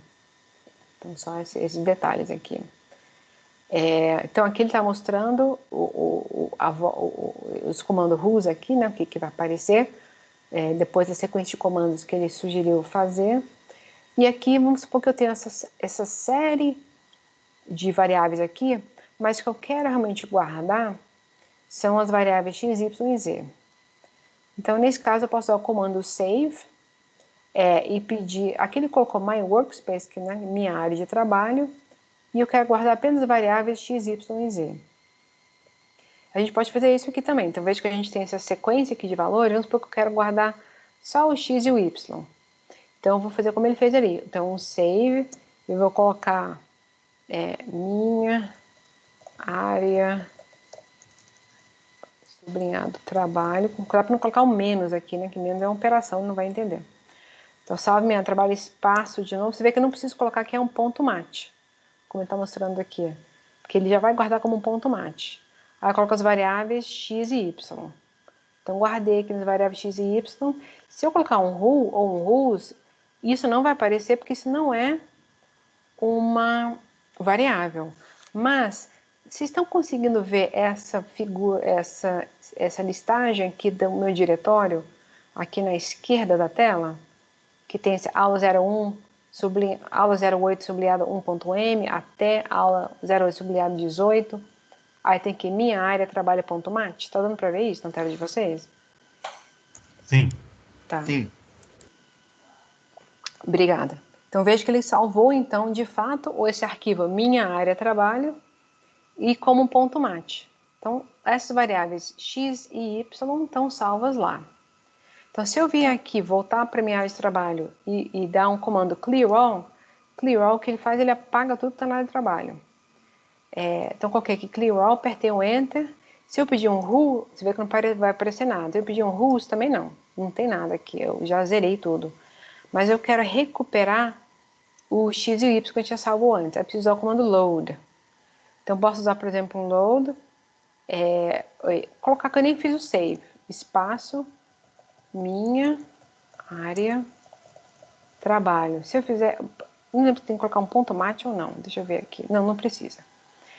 Então, minha área, trabalho, se eu colocar um who aqui, veja que ele retornou as variáveis x e y. Se eu colocar um whose, ele vai me dar o tamanho do x e y. Então, ele leu lá do diretório corrente onde ele está. Então, veja que eu estou nesse diretório users, Flávio, OneDrive, UNB, disciplinas, blá, blá, blá, blá. Então, você vai salvar num diretório de trabalho seu. Você pode gerar, contanto que você esteja lá dentro, ele reconhece tudo que você faz lá dentro. Se você precisar de algum ponto mate, de algum dado, aquele dado tem que estar, ou você comanda o MATLAB para ir até aquele diretório e abrir aquele arquivo, ou você põe um arquivo no seu diretório corrente. Quando a gente tem dados de vários sujeitos, por exemplo, cada dado de sujeito está num diretório diferente. Então, às vezes a gente vai ter que pedir para o MATLAB mudar o diretório, ir até lá, fazer a leitura e voltar para o diretório geral, por exemplo. Então, a gente vai depois aprender a fazer esse tipo de comando, né? De mudar diretório, vai e volta, para não ter que ficar copiando todos os dados de todo mundo, tudo junto, que fica muito bagunçado. Fica muito difícil depois de ver, mas é uma alternativa. Mas não precisa ver dessa forma. A gente pode depois pedir para o MATLAB pesquisar no dado diretório. Então, a gente vai ver depois, quando chegar a necessidade, como é que faz isso. Aqui são só os fundamentos, por enquanto, né? Então, a gente já viu o comando save, o comando clear all, o comando load, o comando size. Então, o comando size é bem importante também. Deixa eu criar aqui uma matriz A, por exemplo, qualquer aqui. Então, A é igual a 1, 2, 3, ponto e vírgula, 4, 5, 6, por exemplo. Deixa eu definir isso daqui. Se eu pedir um size de A, vejo que ele está dando 2,3, ou seja, tem 2 linhas e 3 colunas. Se ele pedir o length de A, ele está me dando 3. O que vocês entendem por esse comando length? Dá para ver que é o maior número entre 2 e 3? Óbvio, né? Acho que dá para ver. Então, o que ele está fazendo aqui, quando eu peço o length, ele está me dando a maior dimensão do A. Isso normalmente é útil quando eu tenho um vetor. Por exemplo, o eletrocardiograma é uma sequência de números e eu quero saber qual é o tamanho desse número. Eu posso pedir size, aí ele vai me dar uma linha e não sei quantas colunas, ou posso pedir length, que é o dado que me interessa, que é só o tamanho daquele vetor. Às vezes eu quero fazer uma operação com todos os elementos desse meu vetor, desse meu dado, que acaba sendo um vetor, né? E aí, então, eu quero depois ir acompanhando um por um. Então, eu vou fazer algum contador depois que começa do 1, do 2, do 3 e vai até onde? Então, vai ter o length, que é o comprimento desse vetor. Então, esse comando também é bastante utilizado para poder percorrer dados e fazer alguma operação um a um com esses dados. Ou nem que seja ler também. E fazer algum ajuste de escala com todo mundo. Então, esse length é um comando bastante útil para isso. Que mais? Então, veja como está dizendo aqui. Então, eu quero pedir que ele gere... alguém sabe o que significa esse comando 2 pontos aqui?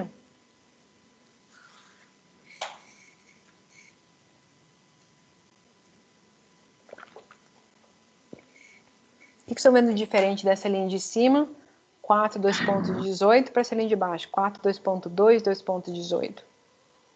O 4 a 18, naquela primeira, ele coloca o passo 1, girando números de 4 até 18. Isso. E na outra o passo é 2, né, entre os dois. Passo é 2, isso. Então aqui você pode definir o passo. Se for 1, não precisa colocar. Se for diferente de 1, aí precisa colocar. Tem também comando chamado linspace e logspace. Esse linspace, tenta colocar linspace, deixa eu ver aqui, 1, não vou colocar um número muito grande, 1,20, 0,5, por exemplo. O que aparece?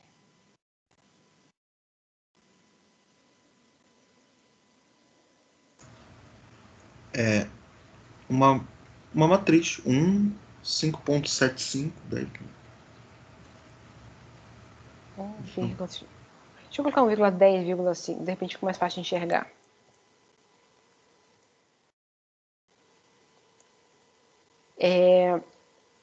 Ou como você fez, 1,20, 0,5.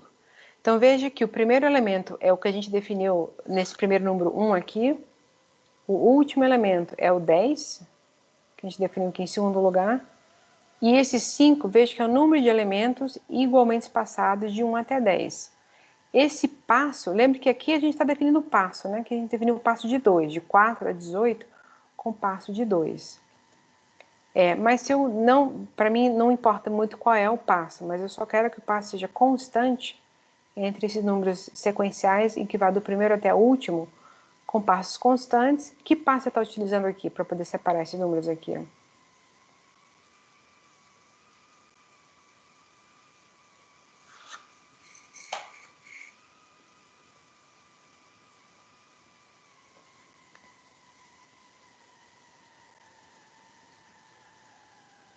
Por exemplo, para começar de 1 e até 3,25, precisei somar quanto? 2,25. 2,25. Então, se eu somar esse mesmo 2,25 a 3,25, concorda que eu vou chegar em 5,5? Se eu pegar 5,5... Sim. Isso. Se somar 2,25, vai chegar em 7,75. Se somar novamente 2,25, vai chegar a 10. Uma vez que esse 2,25 foi o MATLAB que calculou, para que eu tivesse passos constantes do primeiro número, que é como ele está colocando aqui no livro, do A, até o B, que seria o último número, em N passos. Então, N intervalos, na verdade. O passo, ele que vai definir. Eu posso fazer isso no espaço linear, como ele mostrou ali, ou no espaço log. No espaço log, a interpretação é diferente. Então, 1 seria 10 elevado a 1, como ele está mostrando aqui, esse vetor V. 5 seria 10 elevado a 5. Então, tem aqui o número 1 seguido de 5 zeros. É o último número dessa sequência. E eu vou ter 5 números aqui igualmente espaçados. Como eu estou indo de 10 elevado a 1 a 10 elevado a 5, o passo é de 10, né? Então vai multiplicando por 10. Em vez de estar somando aqui, como é log, você está multiplicando. Então, do primeiro, de 10 para 100, multipliquei por 10. De 100 para 1000, também multipliquei por 10. E cada número eu vou multiplicando por 10 para poder chegar no próximo. Então, aqui é o log space. Então, eu chego de 1 até o próximo, agora já multiplicando por 10. Então, esse é outro comando útil para algumas plotagens. E o que estão vendo que é esse comando apóstrofe aqui? Qual a diferença entre esse primeiro A e o apóstrofe que está mostrando aqui embaixo?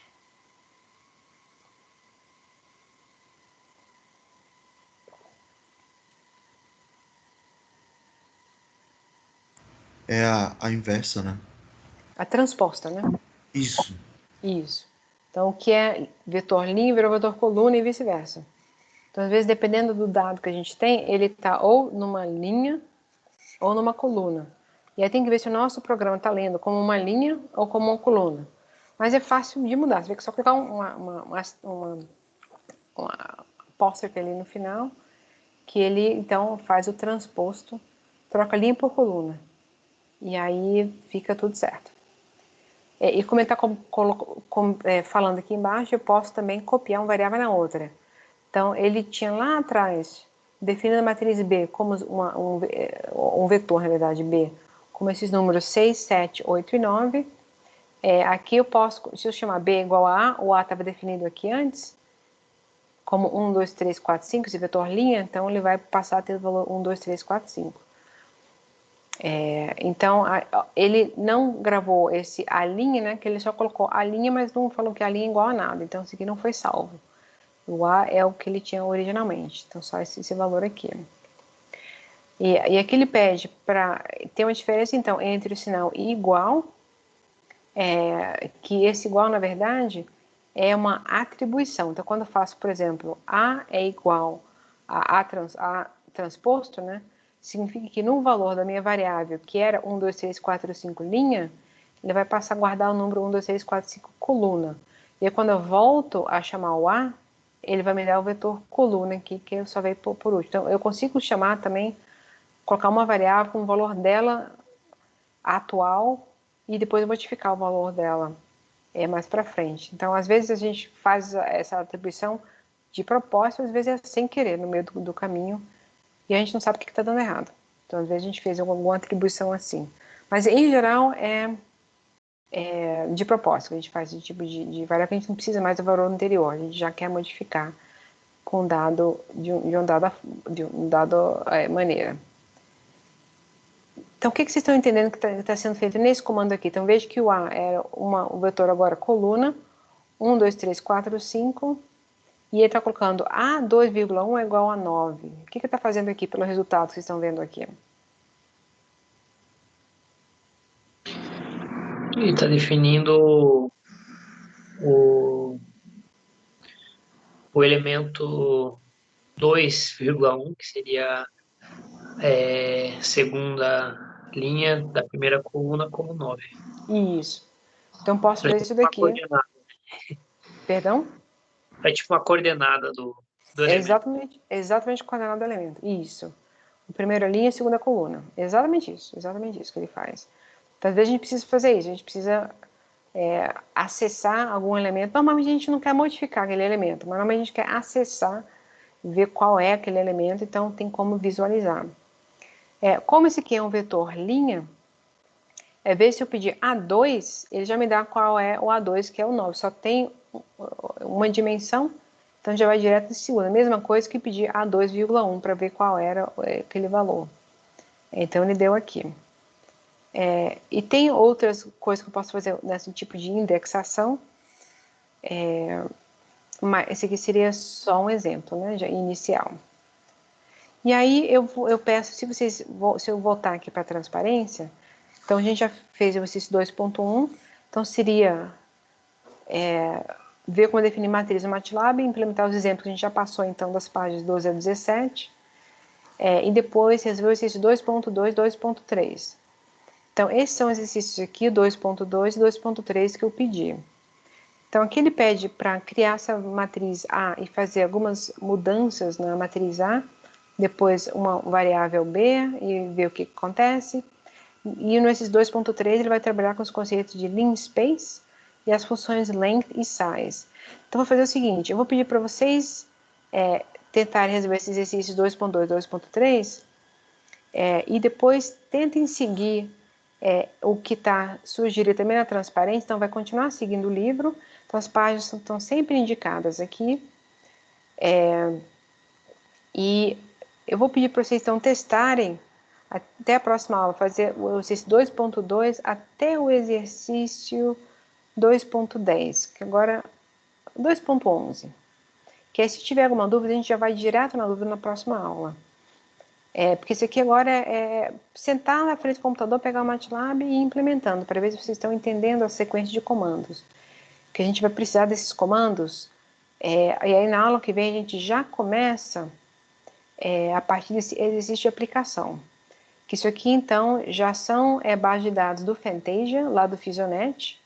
Lembra onde eu fiz o download dos dados do Fantasia, lá no ATM? Então, lembra que eu vi aqui no Google, se eu colocar aqui Fisionet. Fisionet, espaço ATM. Então, lembre que eu tenho o primeiro aqui, o Archive, esse aqui seria a versão antiga, a versão nova, essa daqui de baixo. Eu vou clicar nesse aqui de baixo. E aí lembra que eu vou clicar nesse Automated Teller Machine, que esse aqui seria o caixa automático, como eles chamam lá. Mas lembre que a vantagem daqui é que eu posso escolher a minha base de dados. Nesse caso, é a base de dados do Fantasia. Como a gente tinha falado na aula passada, essa daqui, né? Fantasia Database. Então lembra que eu pedi para cada um escolher para a tarefa, cada um ou cada grupo de 2 vai escolher um dado do grupo 2, mas para esse exercício, para a próxima aula, é esse primeiro aqui, é o F1O01, ou seja, um idoso do grupo 1 e o primeiro da lista. Então esse aqui mesmo. Os sinais, eu vou pedir para dar o download de todos os sinais. Nesse caso, veja que eu tenho respiração e eletrocardiograma. O default dele são 10 segundos. A gente vai precisar de mais do que 10 segundos para isso. A gente vai precisar de 5 minutos. Como as opções dele são 1 minuto ou 1 hora, vamos colocar em 1 hora. O resto não precisa mudar. E lembra que a gente consegue o arquivo .mat, que é o formato de dados do MATLAB, vindo aqui na opção de Toolbox e clicando em .mat. Cadê o .mat aqui? Está aqui. Exportar sinais como .mat. Quando você clica aqui, ele dá erro. Deixa eu voltar aqui.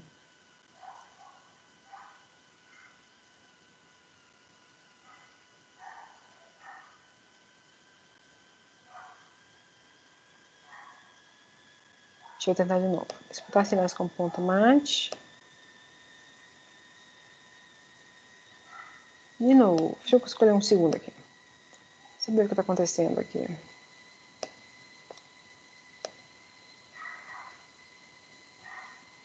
Não, agora deu, tá.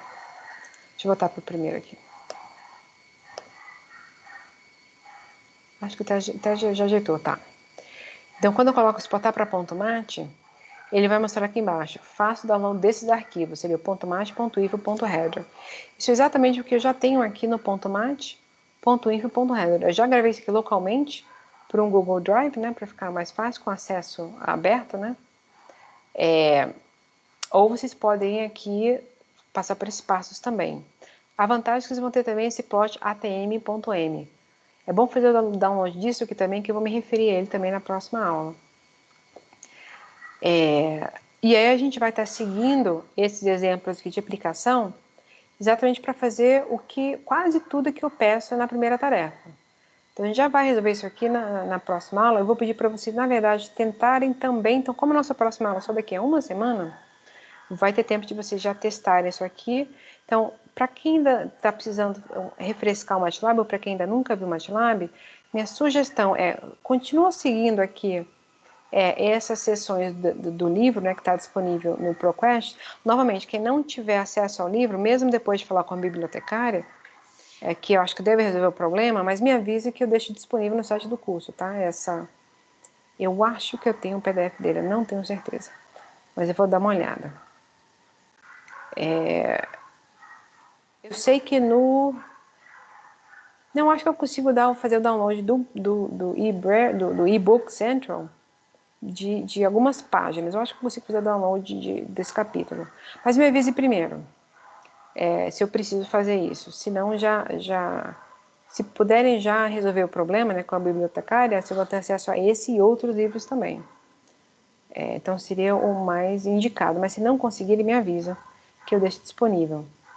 Mas, então, tenta seguir todos esses passos aqui também desse exercício aqui para a próxima aula, que já é trabalhando com esses dados do Fisionet, que chegando aqui no final, vocês já vão ter quase tudo pronto para a tarefa de casa. Só tem mais um detalhe aqui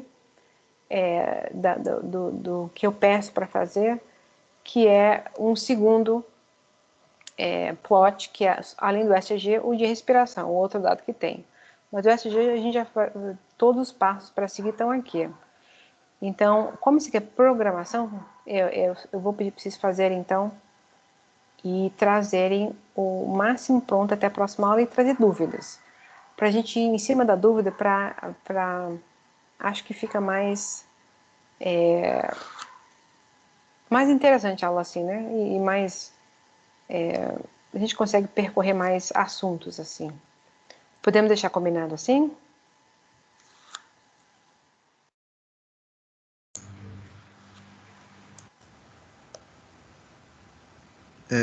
Sim, tranquilo, prof. Então tá. Então lembrando que isso aqui tudo está no plano de ensino, né? Onde é que eu estou aqui? Eu tenho tanta disciplina aqui. Então lembrar, a tarefa 1 já está aqui. Vocês vão ver que esses slides, então, são essas da aula do 11 de fevereiro. É o que a gente viu hoje. O livro é esse link aqui, MATLAB para Neurocientistas. Novamente, se não conseguirem fazer... Então lembra que para chegar lá, eu começo na Biblioteca Central e clico aqui, base de e-books. Clicando na base de e-books, eu vou chegar naquela outra página em que eu tenho aqui o e-book Central, antiga eBrary é esse daqui. O link para a base de dados é esse daqui e o tutorial está aqui do lado. É acesso remoto, confira o tutorial. Não precisa mais fazer essa configuração de proxy do navegador. Antes tinha que fazer. Mas esse aqui eu não sei o que é isso aqui. No Guia Rápido de Treinamento não cheguei a clicar aqui. Mas aqui ele tem um tutorial de como eu logo com assim o e-mail e senha do aluno. Então, aluno especial, quem for aluno especial, eu vou pedir para então entrar em contato com a bibliotecária por esse chat aqui, né, essa símbolozinho verde, né, aqui no canto, para ver como é que você faz, como é que você faz para ter acesso. Porque você está matriculado na UNB agora, né? E deveria ter acesso aqui. Eu não sei como é que eles, mas deve ter uma solução. Novamente, não tendo, me avise, que aí eu deixo o capítulo disponível. Tá ok, professor. Tá ok? Obrigada, gente. Acho que por hoje é isso. Então, só lembrando que a nossa próxima aula, então, vai estar sempre aqui no calendário, então, do dia 11, a próxima aula de 18 de fevereiro, daqui a uma semana. Tá bom? Carnaval, né? Em casa para todos. E até a próxima aula. Boa noite para vocês. Boa noite, professor. Até mais. Obrigado, prof. Boa noite. Boa noite a todos. Até a próxima aula. Boa noite. Boa noite, gente. Obrigada.